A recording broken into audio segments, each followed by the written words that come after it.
दोस्तों, आप सबका एक नए वीडियो में स्वागत है।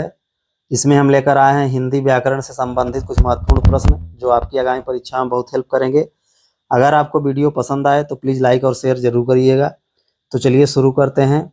आज का पहला प्रश्न है, दसमुख में कौन सा समास है? ऑप्शन ए बहुब्रीहि, ऑप्शन बी तत्पुरुष, ऑप्शन सी द्विगु, ऑप्शन डी कर्मधारय। इसका सही उत्तर हो जाएगा ऑप्शन ए बहुब्रीहि। दसमुख शब्द में बहुब्रीहि समास है। दसमुख का अर्थ है 10 मुख वाला। बहुब्रीहि समास में दोनों पद मिलकर किसी तीसरे की ओर इशारा करते हैं। 10 मुख वाला अर्थात रावण, ये दोनों मिलकर इसके ओर इशारा कर रहे हैं, रावण की तरफ। जहां पर वाला है, वाली है, जिसका है, जिसकी है, आ जाए,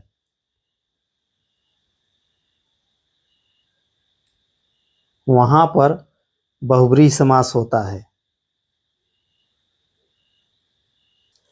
अगला प्रश्न है, सुपुरुष में कौन सा समास है? ऑप्शन ए अव्ययी भाव, ऑप्शन बी कर्मधारय, ऑप्शन सी द्वंद्व, ऑप्शन डी तत्पुरुष। इसका सही उत्तर हो जाएगा ऑप्शन बी कर्मधारय। सुपुरुष शब्द में कर्मधारय समास है। कर्मधारय समास में पहला पद विशेषण होता है और दूसरा पद विशेष से होता है। कर्मधारय समास में समस्त पद एक समान रूप से प्रधान होते हैं और इनके लिंग और वचन भी एक जैसे होते हैं। सुपुरुष का अर्थ है अच्छा पुरुष।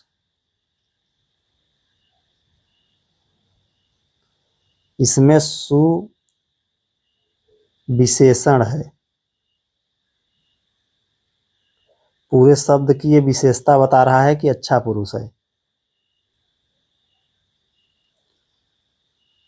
अगला प्रश्न है, विशेषण और विशेष के योग से कौन सा समास बनता है?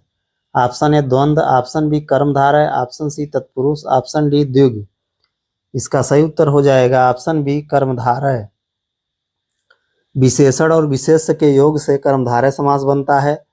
जैसे नीलकमल,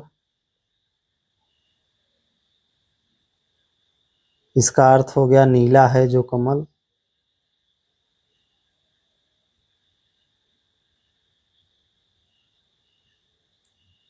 महापुरुष, इसका अर्थ हो गया महान है जो पुरुष।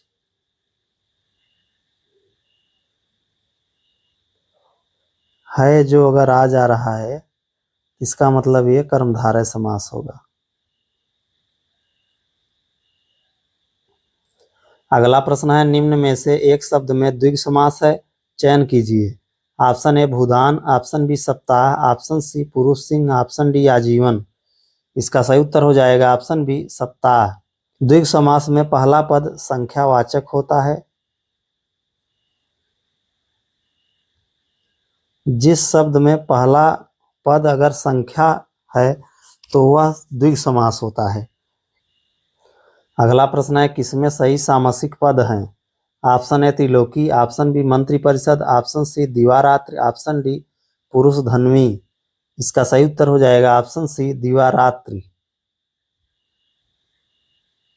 अगला प्रश्न है, द्विगु समास का उदाहरण है। ऑप्शन ए दिन रात, ऑप्शन बी त्रिभुवन, ऑप्शन सी अन्वय, ऑप्शन डी चतुरानन। इसका सही उत्तर हो जाएगा ऑप्शन बी त्रिभुवन। त्रिभुवन शब्द में द्विगु समास है। इसका समास विग्रह है 3 भुवनों का समाहार। त्रिभुवन शब्द का मतलब है तीनों लोक, यानी स्वर्ग, पृथ्वी और पाताल। त्रि शब्द संख्यावाचक है और विशेषण है, इसलिए ये द्विगु समास हुआ। अगला प्रश्न है, इनमें से द्वंद्व समास का उदाहरण है। ऑप्शन ए नेत्रहीन, ऑप्शन बी रुपया पैसा, ऑप्शन सी पीताम्बर, ऑप्शन डी चौराहा। इसका सही उत्तर हो जाएगा ऑप्शन बी रुपया पैसा। द्वंद्व समास जो भी शब्द होगा उसके बीच में और छिपा रहता है, और अगर छिपा है तो वह द्वंद्व समास होगा। अगला प्रश्न है अव्ययी भाव समास का एक उदाहरण यथाशक्ति का सही विग्रह क्या होगा। ऑप्शन है जितनी शक्ति, ऑप्शन बी यथा जो शक्ति, ऑप्शन सी जैसी शक्ति, ऑप्शन डी शक्ति के अनुसार। इसका सही उत्तर हो जाएगा ऑप्शन डी शक्ति के अनुसार। यथाशक्ति शब्द का समास विग्रह शक्ति के अनुसार होगा। यथाशक्ति शब्द में अव्ययी भाव समास है। यथाशक्ति शब्द में यथा अव्यय का प्रयोग होने के कारण यह अव्ययी भाव समास का उदाहरण है। अगला प्रश्न है पाप पुण्य में कौन सा समास है। ऑप्शन है द्वंद्व समास, ऑप्शन बी तत्पुरुष समास, ऑप्शन सी बहुव्रीहि, ऑप्शन डी कर्मधारय। इसका सही उत्तर हो जाएगा ऑप्शन है द्वंद्व समास। पाप पुण्य में द्वंद्व समास है। द्वंद्व समास की पहचान है कि शब्द के बीच में और छिपा रहता है। अब इसमें पाप पुण्य है तो हो जाएगा पाप और पुण्य। अगला प्रश्न है लंबोदर में कौन सा समास है। ऑप्शन है द्विगु, ऑप्शन बी बहुव्रीहि, ऑप्शन सी द्वंद्व, ऑप्शन डी तत्पुरुष। इसका सही उत्तर हो जाएगा ऑप्शन बी बहुव्रीहि। लंबोदर शब्द में बहुव्रीहि समास है। इसका समास विग्रह है लंबा है उदर जिसका।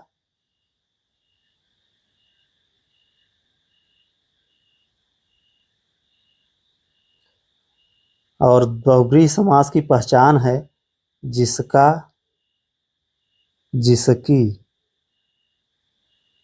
वाला, वाली।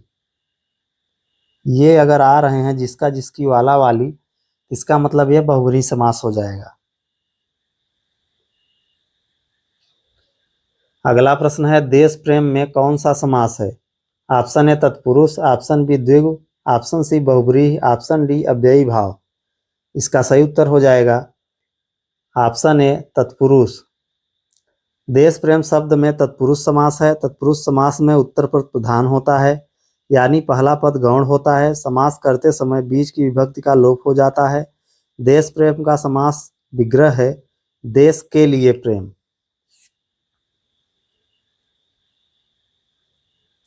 अगला प्रश्न है परमेश्वर में कौन सा समास है। ऑप्शन है द्विगु, ऑप्शन बी अव्ययी भाव, ऑप्शन सी कर्मधारय, ऑप्शन डी तत्पुरुष। इसका सही उत्तर हो जाएगा ऑप्शन सी कर्मधारय। परमेश्वर शब्द में कर्मधारय समास है। परमेश्वर शब्द का समास विग्रह परम है जो ईश्वर होगा।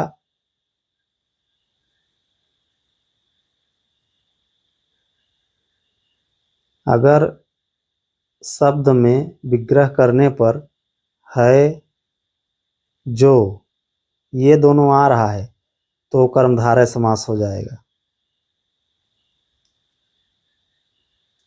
अगला प्रश्न है गौशाला में कौन सा समास है।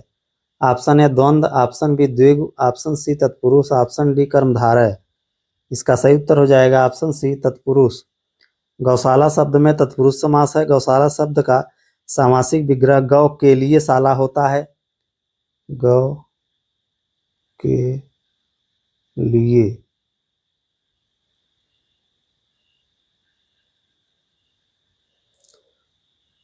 के लिए परसर्ग आने पर गौशाला शब्द में तत्पुरुष समास होता है। अगला प्रश्न है नवग्रह में कौन सा समास है। ऑप्शन है तत्पुरुष, ऑप्शन बी कर्मधारय, ऑप्शन सी द्विगु, ऑप्शन डी द्वंद्व। इसका सही उत्तर हो जाएगा ऑप्शन सी द्विगु। नवग्रह शब्द में द्विगु समास होता है। समास विग्रह के मुताबिक नवग्रह का अर्थ है नवग्रहों का समूह।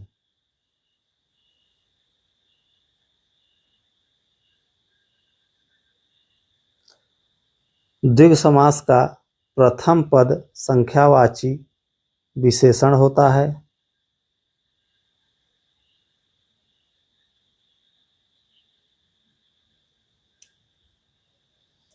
अगला प्रश्न है वकील किस भाषा का शब्द है।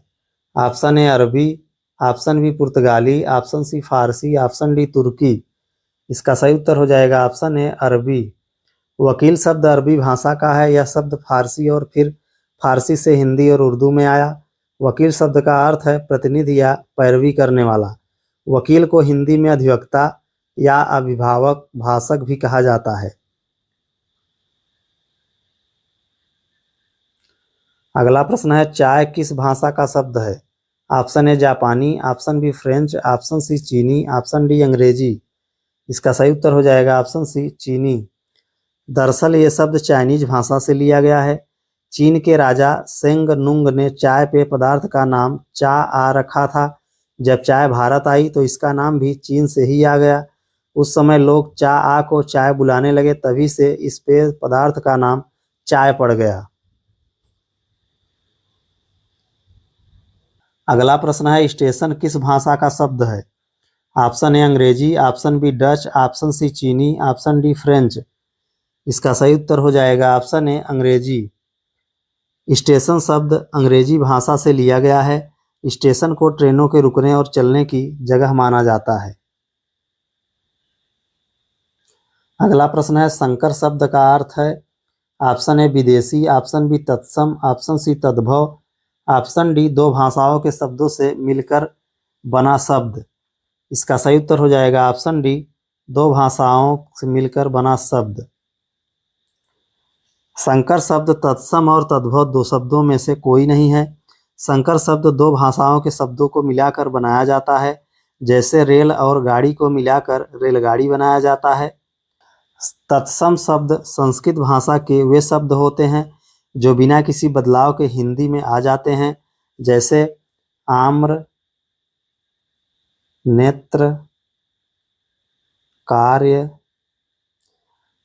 और तद्भव शब्द संस्कृत और प्राकृत भाषा से विकृत होकर हिंदी में आए शब्द होते हैं, जैसे काजल, चाम, गहरा, कौड़ी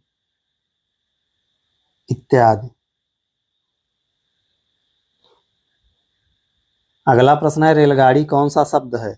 ऑप्शन ए देशज, ऑप्शन बी संकर, ऑप्शन सी तत्सम, ऑप्शन डी विदेशज। इसका सही उत्तर हो जाएगा ऑप्शन बी संकर। रेलगाड़ी एक संकर शब्द है। संकर शब्द वे शब्द होते हैं जो दो भाषाओं के शब्दों को मिलाकर बनाए जाते हैं। रेलगाड़ी शब्द में रेल शब्द अंग्रेजी भाषा का शब्द है, जबकि संकर शब्द हिंदी भाषा का शब्द है। दोस्तों, अगर आपको हमारा वीडियो पसंद आया तो प्लीज़ वीडियो को लाइक और शेयर जरूर करें।